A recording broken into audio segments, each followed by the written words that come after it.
Welcome to this lecture titled Politics, Education and Truth. First, Rob Delard will tell you the truth about what has been done on a political level until now and what we need to do. After that, I will add a short section about the important role of education. Welcome to this module of the World Climate School course on climate change. The title today is How can we organize ourselves to avoid a climate catastrophe? We will talk about the difficulties of our societies to take the necessary action to avoid a climate catastrophe and what we can do about it. My name is Rob Delard. I live in Brazil, where I work on forest protection, reforestation and rewilding. I am a member of the Extinction Rebellion, and I'm especially focusing on saving the great Amazon forests in South America. I am your teacher for today, together with Hans-Jürgen Rasmussen, the founder of the World Climate School. We have known since a long time, since 1972, that we have a problem with overpopulation and with overconsumption and pollution. In 1972, a group of some of the best minds around the world, called the Club of Rome, published a report called The Limit to Growth, which was printed in 30 languages with 30 million copies sold around the world. The Club of Rome consisted of current and former heads of state, UN top bureaucrats, high-level politicians, scientists, economists and world business leaders from around the globe. Even before climate change was recognized as a problem, the report pointed already at the fact that a combination of fast-growing population, consumption and pollution would burden our limited planet that much that it would result in a huge crisis of human society in this decade, in the 1920s of this century. In this chart, you can see how resource depletion, food production, and pollution would directly affect people's lives in a drop of economic output per person and soon after a drop in life expectancy. And now we also know that the planet is heating up. The atmosphere temperatures will increase this century by between 2 and 6 degrees centigrade. Right now we are on track for the worst case scenario, also called the business as usual scenario, in which scenarios will speed past the danger limit set at 2 degrees centigrade. Currently we are at around 1.2 degrees rise, and already the effects are noticeable around the world. Although no one knows for sure, we can assume that organized human civilization probably is incompatible with more than 3 degrees average rise in global temperature. So we were warned, and we didn't do a lot about it. Here you see the front page of the New York Times of June 1988. And the headline says, "Global warming has begun, expert tells the Senate." On June 23rd of 1988, NASA's James Hansen gave his famous testimony to the US Congress, telling them that the planet was heating up, that the burning of fossil fuels were to blame, and that emissions reduction were necessary to stop this global heating. If not, the consequences would affect human society with more droughts, floods, sea level rise, and danger to food production. So we have known this for decades, but by and large, things have deteriorated. Why? Humanity did come together to give it a try to face this global challenge. Several large global conferences and treaties have been negotiated, like the Kyoto Protocol of 1992, the Convention on Biological Diversity, the introduction of the Sustainable Development Goals in 2012, and finally the Paris Agreement from 2015 to keep the warming of the planet below 2 degrees centigrade and preferably to below 1.5 degrees through voluntary national climate plans. But none of these actions had a substantial effect on the deterioration of our planetary environment. Greenhouse gases skyrocketed, forests are depleted at an increasing rate, and the world added 70 million people per year to its population. So while we are talking the talk, we are still on the road to hell. So while we had decades to do the things that needed to be done, nothing was really done at the scale necessary. And so how do we address this situation now? Because we have come into a very dire situation, because we have let things out of hand and time is running out.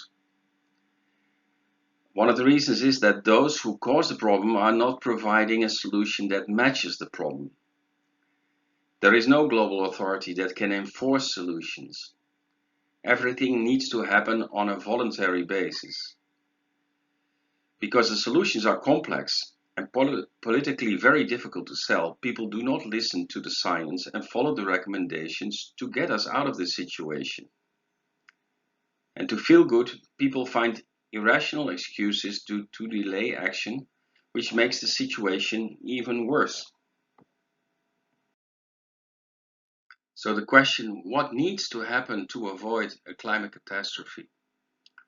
Well, what needs to happen is in fact a transformation of the way we live, a great turnaround of the way we organize our society.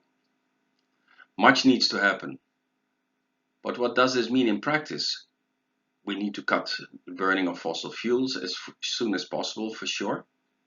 But we also need a water revolution, a food revolution, and an energy revolution. We need to restore nature and our landscapes. We need to create climate smart cities and climate smart rural communities. And most of all, we need a revolution of ourselves. We need to realize that we are all together in this, and together we will swim, or together we will sink. So on the political front, a lot needs to happen. Some governments are taking the right kind of measures that are needed to face the challenge, like the Scandinavian countries, and also the current government of Pakistan, for instance, or the government of Costa Rica in Middle America. But even they do not take the full measures necessary to avoid these climate disasters. The climate crisis needs a huge, urgent and sustained response from governments around the world, and it requires sacrifices, especially from those who have a large ecological footprint, which are the rich countries, which are the wealthy people around the world. It requires, in fact, the mobilization of whole societies to face the common threat. But this necessary huge response, similar to a mobilization in times of war, can hardly be pulled off in modern societies, where politicians want to be elected every few years by the people, while they keep the support of the most powerful forces in their country, like the billionaires, the large companies, the military and financial institutions. In general, even the best of politicians face the constraint of this short-term focus, while we need to deal with the challenges that will affect the future of whole generations. So we can safely bet that the current political structures and mechanisms will not be able to take the right decisions with the right scale and the necessary urgency to deal with the combined challenges we face, of which the effects of climate change are by far the most urgent.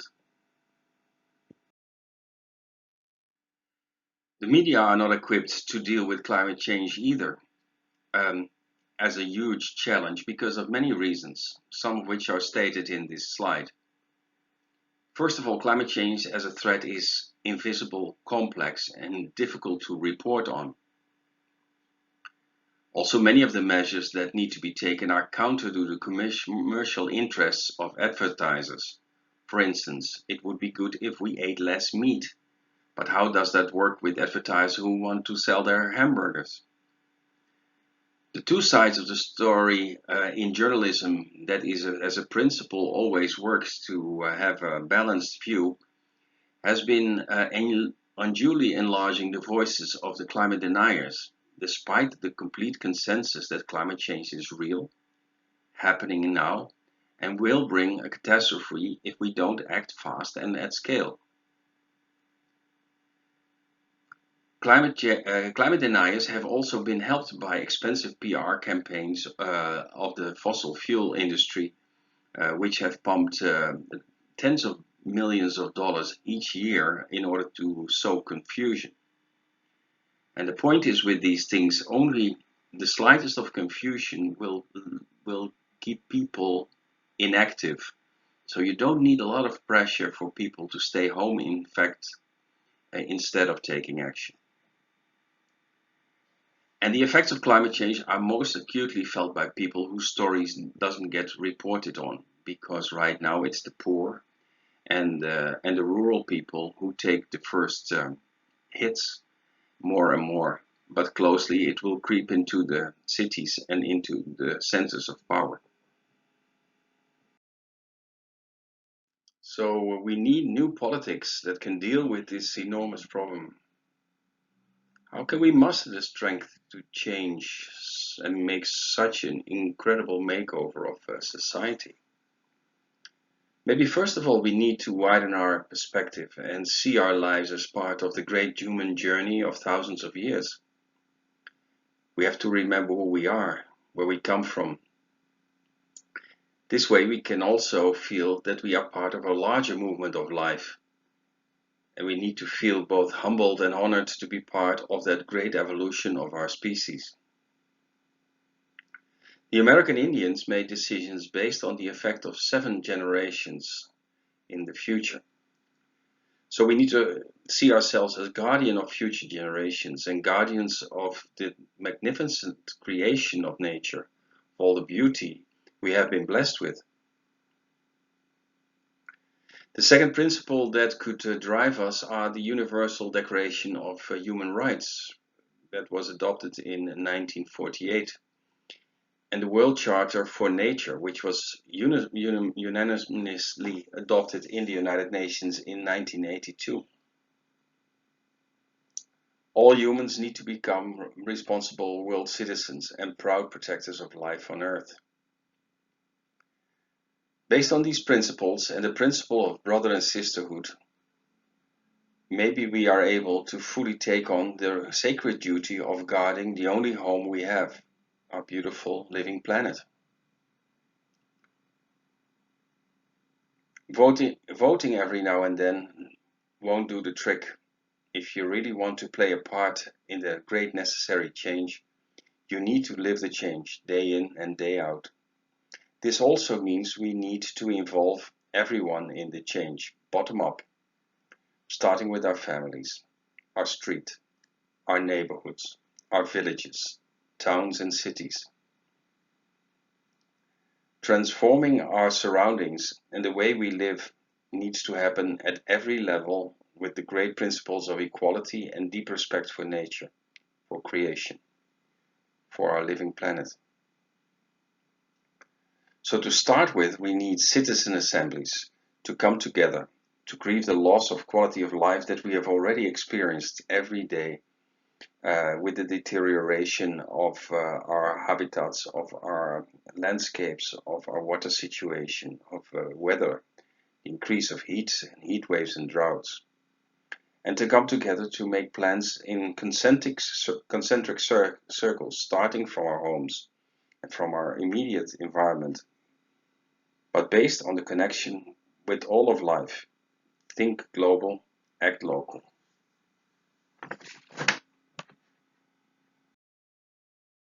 So what should be the fundamentals of this new politics? First of all, we have to listen to the science. We have to speak the truth. We shouldn't hide behind all kinds of silly stories, because this is really a big problem that is coming at us. We have to declare a climate emergency at all levels. At the level of the village, the city, the province and the state. And we need to mobilize all of society. This is a problem the size we can only meet if we are all in it together. And we have to keep in mind all the time and hold sacred the fundamental rights of nature. And we have to see it as self-evident that nature is actually carrying us, is giving us life, and therefore needs the care and the respect from us in order to keep future generations alive. We should understand that we are not owners of this earth. We are borrowing the earth from future generations who need to live there here as well and need to be happy and live lives well lived. Only if we involve everyone, we can make the great turning. And with that we mean all citizens have to come hand in hand and take up whatever challenges there are in their neighborhoods, in their lives, to increase the resilience for climate change, resilience about drought, heat, floods, and sea level rise on coastal lines.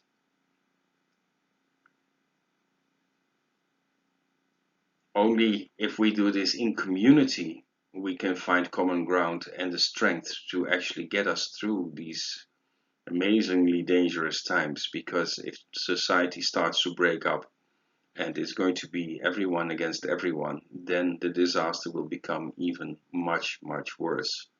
Community is at the center of how we're going to get through this. And everybody should have as their most important principle to make life more beautiful and to make life more happy with every act that we do. So maybe we should just simply smile and realize that we have received the greatest gift ever given, and that is the gift of life. And we need to use it well, this beautiful gift. So central to this whole change is that citizens are involved in it and are part of what needs to happen. And that's why we are calling for citizens assemblies. And we have seen in a couple of instances that they actually gave immensely impressive results. Once a group of random but well-informed citizens have been briefed by scientists about the grave danger of climate change and related crises and what we can do about it, they are ready to act with strong measures to protect the future of the nation and the young, halting business as usual thinking that makes change so difficult with elected politicians who are caught in a system. A recent example has been the French Citizen Convention on Climate Change. Here, 150 people were randomly chosen from the French population and set together for 9 months to look at all the evidence and come together and to come with lists of measures that should be taken in order to face the challenge.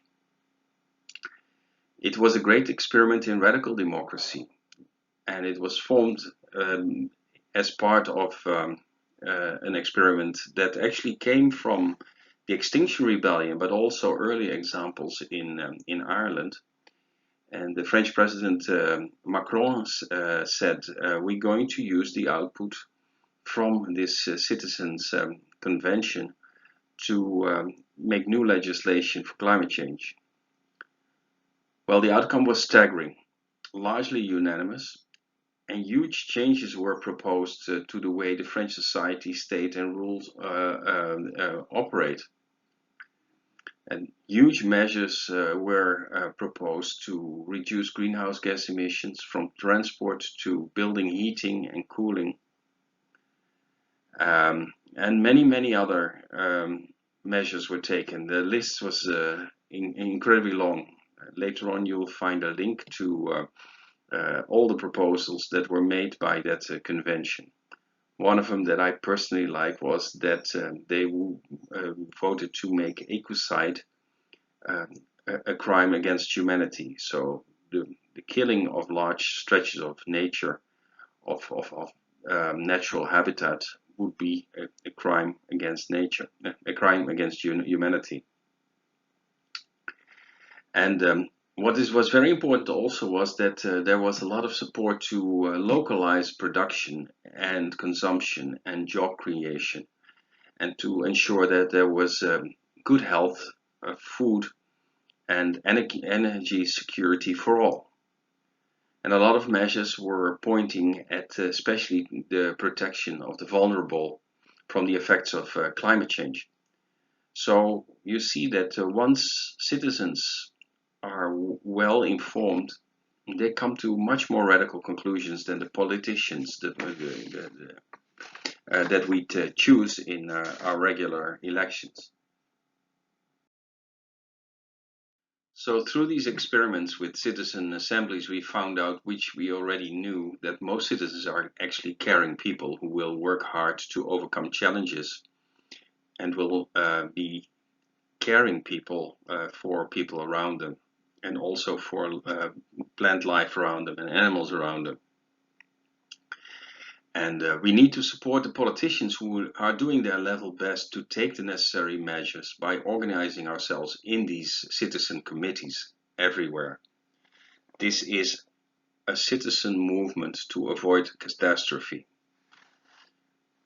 The enormous changes needed will not be delivered by huge structures doing giant things and huge schemes by states, but by the billions of people making climate change a priority, by billions of hearts, minds and hands, doing billions of small things to counter the threat of climate change. And we need to push with these committees the politicians to act with measures that fit the size of the problem. Because if we don't do enough, at some point the problem will get out of hand and we will no longer have any chance of avoiding a catastrophe. Climate change can only be countered by a mass movement for the protection of life on our beautiful planet. The challenge is enormous, in fact, never greater, and this is a unique moment in history. We are in a climate and ecological emergency, and we do have the solution, because let's not forget it. All the solutions are already there. We know how to change it. The point is willpower. The point is coming together to decide to do it. And it is this human willpower, this human spirit, that can get us through this. And we can create a more beautiful world with this. More caring, more sharing, more equal, and more beautiful in touch with nature. And once you're on this journey, it will connect you to this human journey through the ages. You will feel the historic context in which this is happening. And you also understand that you are actually there to protect the future of generations following after us. Climate warriors are beautiful people. They are the beautiful people of this crucial time in history. Strong, confident, and committed. And together we can move mountains. In a time of emergency, new leaders are born. And you are those leaders. Let us rise together to meet this incredible challenge.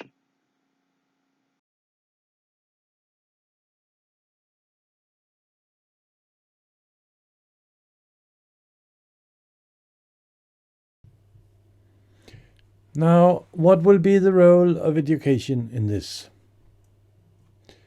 Actually, it is quite crucial.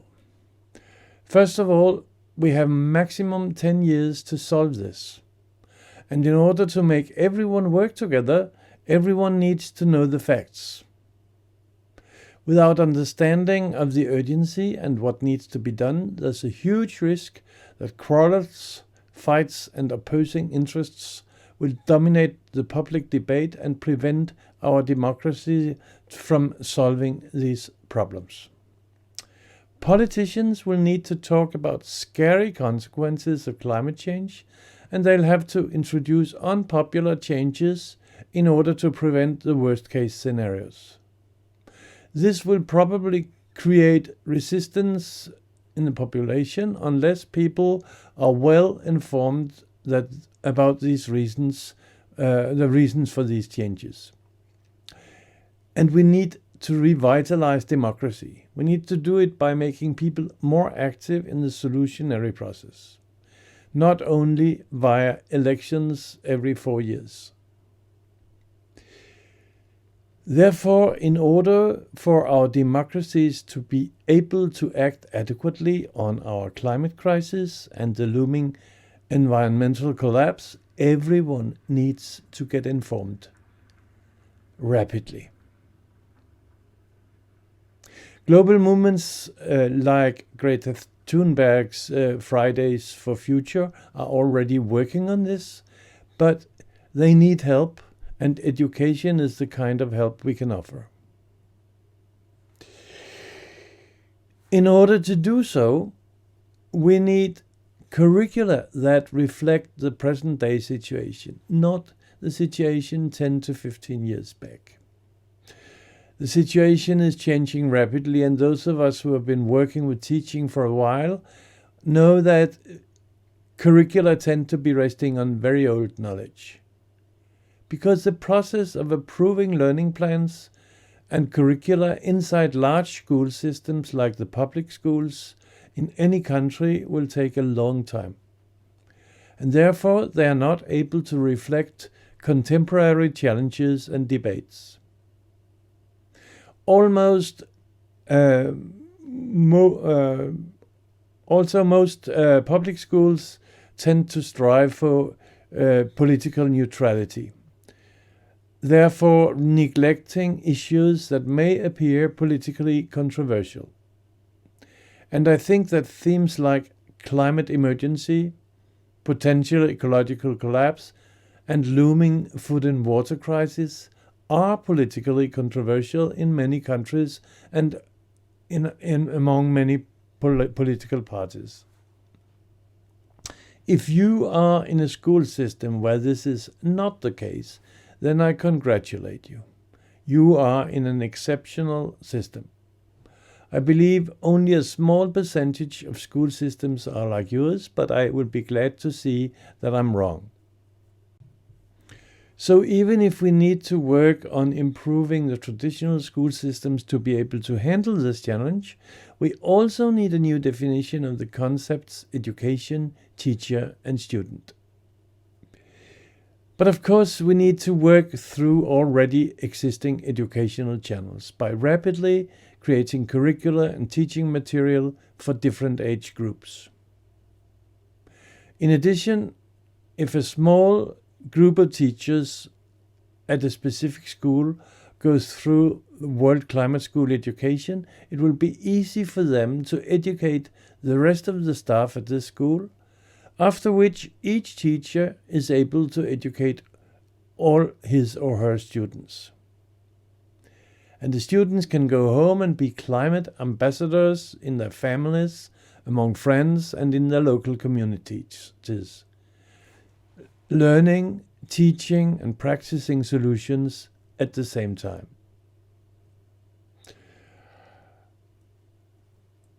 Education is happening every time at least two people are meeting, and this meeting leads to new knowledge and or new and more focused climate action. Being a teacher is still a profession for those qualified for a formal title, but in reality, without formal training, but with solid knowledge about the climate changes, climate crisis, and the potential ecological collapse, and a solid amount of passion, then we are all teachers, and we can all start teaching parallel to our own learning process. Do not wait till you think you know it all, because this will never happen. You will keep learning new aspects of this. And nobody is perfect. So don't try to be. Just be yourself and do your best at any time. I can assure you that by doing this, you will grow and feel more and more empowered and happy about what you're doing. Remember, every venue, every area, every place where you meet other people can be used for teaching. Not only the traditional ones like schools and other educational platforms, but friends, families, neighborhoods, local communities, businesses, especially businesses interested in going green, and every person or organization that signals some curiosity to learn about this. Remember the teacher's formula. If one person can teach 20, then 20 can teach 400, 400 can teach 8,000, 8,000, 160,000, and so on and so forth. If you need more inspirational teaching tools, a lot can be found on the internet. For example, I just wrote the following words: education crucial, solve the climate crisis, in Google search, and I got up a lot of inspiring websites saying the same. Education is crucial to solving the climate crisis. I suggest you just try doing the same, and I assure you that's a lot of inspiring material out there. Thank you.